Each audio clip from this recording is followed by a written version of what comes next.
ଏବେ ତ ବର୍ତ୍ତମାନ ଜଣେ ନାବାଳିକା ସେ ଆମର ନବରଙ୍ଗପୁର ଥାନାରେ ମୋତେ ଗୋଟେ ରିପୋର୍ଟ ଦେଇଛନ୍ତି। ମୋ ଜରିଆରେ ତାକୁ ତେନ୍ତୁଳିଖୁଣ୍ଟି ଥାନାକୁ ମୁଁ ପଠେଇବି। ସେଠି ଗୋଟେ କେସ୍ ରେଜିଷ୍ଟ୍ରେସନ ହବ। ତାପରେ ଝିଅର ଯାହାର ଷ୍ଟେଟମେଣ୍ଟ ଯୋଉ 180 ଏବେ ଯୋଉ କୁହାହଉଛି, ତାପରେ 181 ହବ କୋର୍ଟରେ।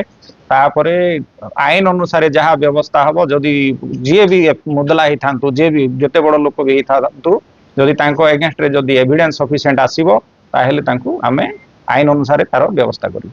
ସିଏ ଯାହା ଆମେ ସୋଫାର ଆମକୁ ମୋଲେଷ୍ଟେସନ ଆଉ ମୋଲେଷ୍ଟେସନ ବିଷୟରେ ସେ ଦେଇଛନ୍ତି। ଆଉ ତାର ସହିତ ପକ୍ସୋ ବି ଲାଗିବ, 12 ପକ୍ସୋ ବି ଲାଗିବ, ଯେହେତୁ ଝିଅଟା ମାଇନର ଅଛି। 12 ପକ୍ସୋ ଲାଗିବ। ତାପରେ ଆମେ ଇନଭେଷ୍ଟିଗେସନ କଲା ପରେ ପ୍ରକୃତ ଘଟଣାଟା ଜଣା ପଡିବ। ଜଣା ପଡିଲେ ଆମେ କାର୍ଯ୍ୟାନୁଷ୍ଠାନ ଆଇନ ଅନୁସାରେ ନେବୁ।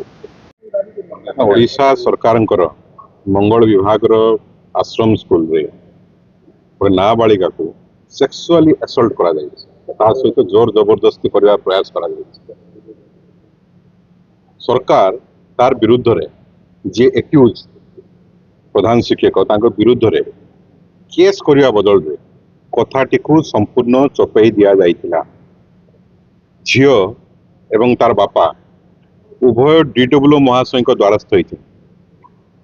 ତାଙ୍କୁ ସିଧାସଳଖ पुलिस स्टेशन रे पठेवा बदल ट्रांसफर कर देइछ। एक कथा कलेक्टर मध्य समस्त कथा जानी। कलेक्टर निजे एडमिट करिसंती जे मु ए विषय रे अवगत अछि, मु जानिचे कोन हिच। यदि तमे सब कथा जानिच ताले लुचै की काहे की रखिल, कहार निर्देश। जदि ओडिशार मुख्यमंत्री आदिवासी एठाकार मंत्री आदिवासी विभाग मंत्री इठी जदि आदिवासी झील को अत्याचार हला परे ता सहित सेक्सुअल असल्ट हला परे जदि कथा को चपाई दिया जिवो ताले न्याय पाई आमे कोठी को जिवो। झील समस्त कथा बयान करुछि। ता सहित किपरि भाबरे दीर्घ गोटे मास हला एप्रिल 15 तारिख ठारू ताको रूम भितर नै कि ताको दुर्व्यवहार करा जाइछि। एंटायर प्रशासन नीरव। जेतବେଳେ आमे खबर पाइलु झील सहित जोगाजोग कलु, ता परिवार सहित जोगाजोग कलु, सेमाने तांकर दुखर कहानी कहले जे आमको न्याय मिलिला नाही। झील बारंबार कहूची पनिशमेंट दरकार। मु धन्यवाद देबी से झील को, नाबालिका को। से कहूची पनिशमेंट दरकार एवं से सत प्रभुत्व भावे ता परिवार ता गाँ लोकों को धरिक आसिकी आज नवरंगपुर पुलिस स्टेशन रे आज एफआईआर दाखल करिछि। एवं से ता निज मुहरु से को भली भाबरे निजर भविष्य तैयारी करिया पाई जिला मंगल विभाग आदिवासी मंगल विभाग हॉस्टल स्कूल को जाइछि, किंतु से को प्रकार भाव अत्याचारी करिछि। मंत्री को प्रश्न कले कहउचंती आम पिला अंगूर खाइकी भलरे अछंती। तांको इस्तीफा दाबी कले कहउचंती आम पिला सबुठ बढ़िया अछंती, ओडिसार सबुठारे भल स्कूल अछंती, आम अंडा बदल रे पिला को अंगूर दउछु। तुरंत इमीडिएट रिजाइन देवा दरकार। अपारग मंत्री ये आदिवासी विभाग मंत्री थी से आम छुआ को न्याय दे पारना। आश्रम स्कूल भीतर सेक्सुअल असल्ट करा जाउछि। ए मुख्यमंत्री आ मंत्री पदर रहिबार कौन सी आवश्यकता नहीं। पिला गामुछा लोई झुली जाउछन।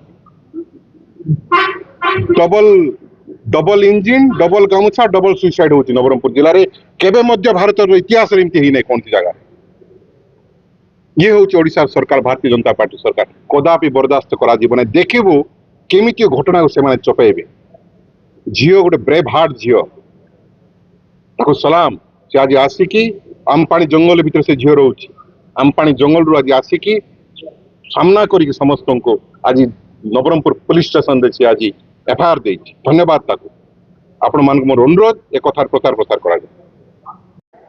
देखो जहाँ भी जदि किसी असदाचरण जदि कौन से नाबालिका झील प्रति तार तदंत हम आउ जे भी एभली किसी जदि करिछि ता जदि प्रमाणित हुए तो निश्चय ताकू कठोर कठोर दंड देवार व्यवस्था हम। आज थाना पूर्वतन सांसद प्रदीप माझी निजे आप इस्तीफा दाबी कर बारंबार इस्तीफा दाबी कर। देखंतु वर्तमान से माने सरकार रे बाहर अच्छा जनता जनार्दन आमको आज एरिया रो दायित्व देइछन्ति।